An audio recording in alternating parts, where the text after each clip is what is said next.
माझी विनंती मायबाप सरकारला केलेली आपण भाषणात ऐकलं।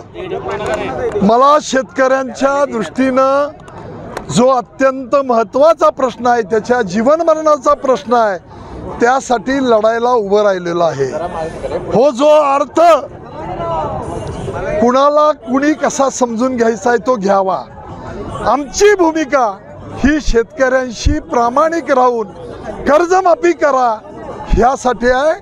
आत्ताचे झालेले अतिवृष्टीचे पंचनामे करून लोकांना सरसकट मदत करा। गेले 5-6 वर्ष हा शेतकरी प्रचंड अडचणीत आहे। त्याला कर्जमुक्ती, सातबारा कोरा झाल्याशिवाय त्याला भवितव्य नाही, या मागणीसाठी आम्ही हा संघर्ष सुरू केला आहे। म्हणून मगाशी मी बोलताना सांगितलं की या तालुक्यामध्ये ब्रिटिशांचा जॅक नावाचा ध्वज पहिल्यांदा उतरवला।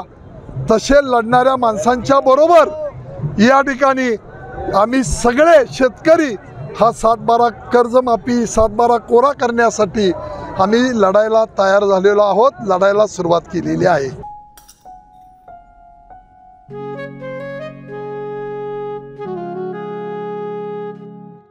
बाबा, आज येताना बासुंदी घेऊन या ना। अगं, कालच आपण आईचा वाढदिवस होता म्हणून आणली होती ना।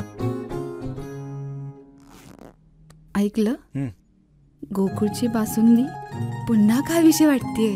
खरं सांगू, मलाही खावीशी वाटतेय। पुन्हा पुन्हा खावीशी वाटणारी गोकुळ बासुंदी।